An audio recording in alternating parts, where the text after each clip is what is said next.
नमस्ते, प्रणाम। मैं हूं आशुतोष और आप देख रहे हैं क्राइम इंडिया। स्वागत है एक नए एपिसोड में। उम्मीद है आप अच्छे होंगे और अपनी फैमिली का ख्याल रख रहे होंगे।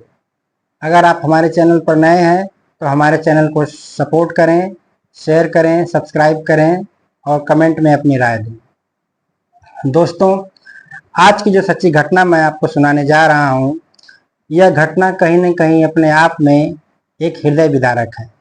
मतलब कि कैसे एक माता पिता अपने बेटे के लिए कोर्ट जा करके इच्छा मृत्यु मांग सकते हैं।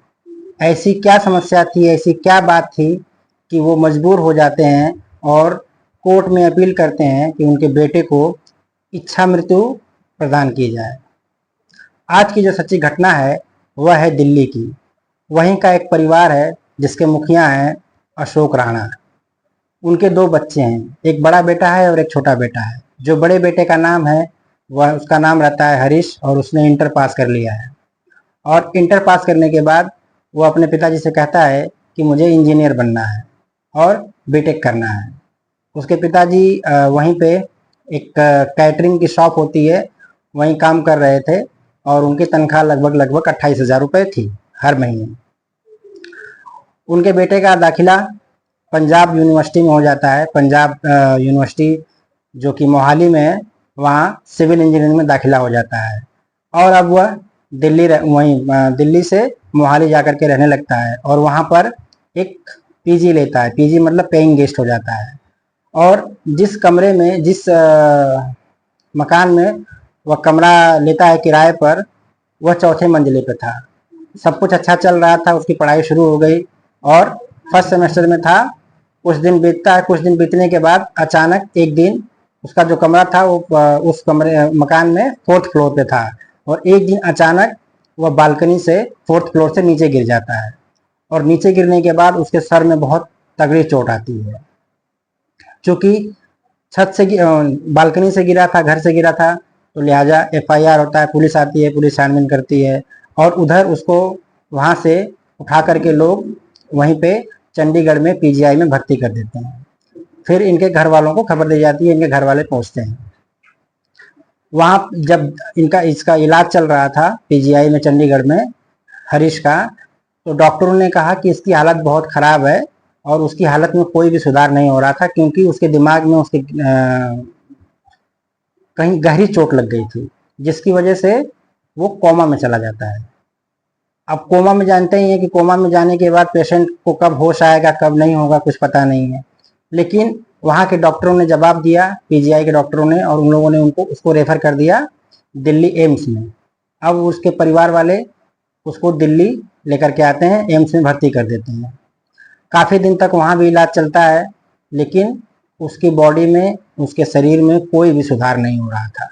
अब घर वाले परेशान होने लगते हैं, लेकिन फिर भी अब उनको ये लगता है, कहीं ना कहीं उनको उम्मीद होती है कि हमारा बेटा सही हो जाएगा, हमारा लड़का सही हो जाएगा, और वो इलाज कराते रहते हैं। बहुत समय बीत जाता है। यह घटना है 2013 की, जब उसे चोट लगी थी। धीरे धीरे करके समय बीतने लगता है, समय बीतने लगता है, पैसे भी खर्च होने लगते हैं, लेकिन बेटे के अंदर कोई सुधार नहीं आता है। एक दिन एम्स वाले भी जवाब दे देते हैं कि अब इसको लेकर के आप जाइए, इसकी बॉडी में कोई सुधार नहीं हो रहा है, अब तो कुछ चमत्कार ही होगा तो शायद ये सही हो पाए। उसके घर वाले फिर भी हार नहीं मानते। अब जब वहां से उन्होंने मना कर दिया, उसके बाद वो दूसरे हॉस्पिटल, तीसरे हॉस्पिटल, इस तरह से कई हॉस्पिटल, दिल्ली के लगभग लगभग सारे हॉस्पिटल वो छान मारते हैं, लेकिन फिर भी उनके बेटे में कोई सुधार नहीं आता है। और फिर अंत में हॉस्पिटल वाले कह देते हैं कि आपका केवल पैसा वेस्ट हो रहा है और यह रहेगा तो अब ये केवल जिंदा लाश बन गया है। मतलब ये है कि उसका खाना पीना, सारे सारे जो भी उसके नित्य क्रम है, सब बेड पे हो रहे थे, बिस्तर पे हो रहे थे। खाने के लिए एक फूड पाइप लगी थी, टॉयलेट के लिए यूरिन बैग लग गया था, पूल पास करने के लिए बैग लग गया था। मतलब ये है कि वह उसकी केवल सांसें चल रही थी, केवल धड़कन चल रही थी। लेकिन फिर भी परिवार वालों को, उसके माता पिता को यह उम्मीद थी कि उनका लड़का सही हो जाएगा। जब डॉक्टरों ने जवाब दे दिया, तब अब वो लोग उसको घर ले आते हैं और घर लाने के बाद उसकी सेवा में लग जाते हैं। उन लोगों ने अभी उम्मीद नहीं छोड़ी थी और ऐसे करते करते करीब करीब 4-5 साल बीत जाता है। फिर वहां से आने के बाद ये लोग एक नर्स को हायर करते हैं जो उसकी देखभाल करती है, क्योंकि इसके पिताजी उस समय नौकरी कर रहे थे। तो अगर उनके पिताजी नौकरी अगर उसकी देखभाल में लग जाते तो नौकरी नहीं कर पाते, पैसे नहीं आ पाते। तो उन लोगों ने एक नर्स रखा और उस नर्स का मंथली कॉस्ट था 27,000 रुपए। पिता की पूरी सैलरी थी 28,000 और उस नर्स की सैलरी थी 27,000 रुपए। कुछ दिन बाद इसके पिताजी रिटायर हो जाते हैं। अब जब रिटायर हो जाते हैं तो ये घर पे हो जाते हैं। इसके बाद अब ये लोग नर्स का खर्चा नहीं उठा पा रहे थे तो नर्स को ये लोग हटा देते हैं और फिर माता पिता उसके हरीश की सेवा में लग जाते हैं। ऐसे करते करते करीब करीब 8 साल बीत जाता है। 8 साल बीतने के बाद भी उसकी बॉडी में, उसकी तबीयत में कोई सुधार नहीं हो रहा था। एक तरह से केवल और केवल पैसे खर्च हो रहे थे और अब जो है उसकी हालत इतनी ज़्यादा खराब हो गई थी कि उसके बिस्तर पे भी बैक्टीरिया और अलग अलग तरह के कीटाणुओं ने जन्म ले लिया था और उसका वजन इतना ज़्यादा घट गया था कि करीब करीब क्योंकि सारा चीज़ खाना पाइप से हो रहा था तो ज़्यादातर लिक्विड फूड दिया जाता था। लिक्विड फूड पे ही वो जिंदा था।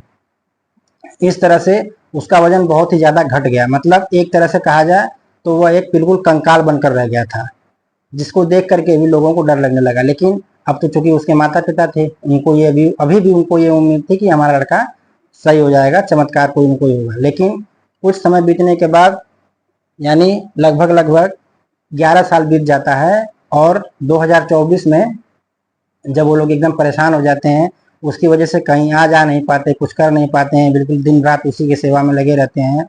और उधर जो उसका छोटा भाई था, पिताजी रिटायर भी हो चुके थे और जो उधर उसका छोटा भाई था वह नौकरी करने के लायक नहीं था, मतलब वो ज़्यादा छोटा था। अब जो है इधर जब ये लोग परेशान हो जाते हैं तब इनको कोई बताता है कि अब वो लोग जो है उम्मीद करने लगते हैं, भगवान से मनाने लगते हैं, क्योंकि अब बिल्कुल उसकी तकलीफ इन लोगों से देखी नहीं जाती है। उसकी तकलीफ इतनी ज़्यादा हो गई थी कि इन लोगों से देखी नहीं जाती और ये भगवान से मनाने लगते हैं कि हमारे बेटे की जान चली जाए, यानी हमारा बेटा किसी तरह से इस दुनिया को छोड़ के चला जाए ताकि उसकी तकलीफ कम हो जाए, उसकी तकलीफ खत्म हो जाए। भगवान फिर भी नहीं सुनता है। कहते हैं कि जो जिलाने वाला भी वही है, मारने वाला भी वही है। मारने की मृत्यु की भी गुहार भगवान उनकी नहीं सुनता है। फिर कोई उनको बताता है कि हमारे देश में अगर कोर्ट जाया जाए और कोर्ट में एक प्रावधान ऐसा है कि इच्छा मृत्यु दी जाती है।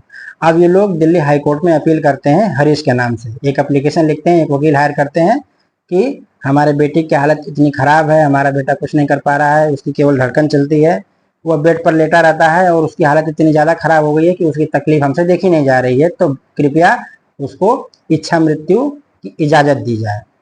अब जब कोर्ट के पास ये मामला आता है तो कोर्ट जो है इस मामले को पूरी तरह से छानबीन करता है और फिर कोर्ट का फैसला यह आता है कि हमारा संविधान, हमारा कानून और हमारी सरकार इस बात की इजाज़त नहीं देती है कि अगर किसी की सांसें चल रही हैं तो उसको इच्छा मृत्यु दी जाए।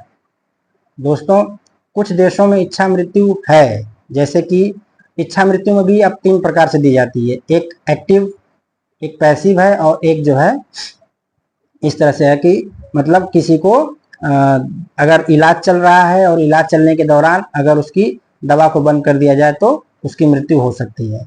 जो एक्टिव इच्छा मृत्यु है उसमें क्या होता है कि डॉक्टर इंजेक्शन के थ्रू एक जहरीला इंजेक्शन देता है और उसके बाद पेशेंट की मृत्यु हो जाती है। और पैसिव में 2 प्रकार का है। पैसिव में एक है कि अगर कोई व्यक्ति वेंटिलेटर पे लेटा हुआ है, यानी लाइफ सिस्टम सपोर्ट पे अगर उसकी ज़िंदगी है तो उसके सिस्टम सपोर्ट को बंद कर दिया जाए। ऐसा कानून अभी हमारे यहाँ नहीं है, बाहर कई देशों में है। और उसी में एक ये है कि जो उनको मेडिसिन दी जा रही है वो मेडिसिन को बंद कर दिया जाए। तो ये सारी चीज़ें हैं, लेकिन हमारे देश में इस कानून इसकी इजाज़त नहीं देता है, हमारे देश में इस सरकार इसकी इजाज़त नहीं देता है। तो लिहाजा कोर्ट से भी उनको कोई मदद नहीं मिलती है। और जब उसका फैसला आता है तो एक तरफ खुश भी होते हैं, एक तरफ उनको दुख भी होता है। खुश इस बात पे होते हैं कि चलो कम से कम अगर मारने की इजाज़त मिल जाती तो मारता कौन, अपने हाथ से अपने बेटे को एक माँ बाप कैसे मार सकते थे। और दुख इस बात का कि उसकी तकलीफ वहीं की वहीं रह गई। तो कोर्ट ने तो इजाज़त नहीं दी और अभी भी वह जो है इसी तरह से वो लोग उसको झेल रहे हैं, उस तरह से उसको देख रहे हैं और यही उम्मीद लगाए हुए हैं भगवान से कि जल्दी से जल्दी उसकी उसकी मृत्यु हो जाए और सारे दुख तकलीफ़ों से उसे निजात मिल जाए और उसकी परेशानियां कम हो जाएं और उनके घर वालों की परेशानी कम हो जाए। तो दोस्तों देखिए, इस तरह से कैसे कभी कभी मजबूरी में एक माँ बाप को भी मजबूर होना पड़ता है और अपने ही बेटे के लिए इच्छा मृत्यु मांगने पे मजबूर हो जाता है। आज की ऐसा एक सच्ची घटना सुनाने का मकसद हमारा किसी को दिल दुखाने का नहीं है, बल्कि आपको जागरूक करने का है और आपको सचेत करने का है। आज की सच्ची घटना में इतना ही। हम लोग कल फिर मिलेंगे एक नई सच्ची घटना के साथ। तब तक के लिए जय हिंद, जय भारत।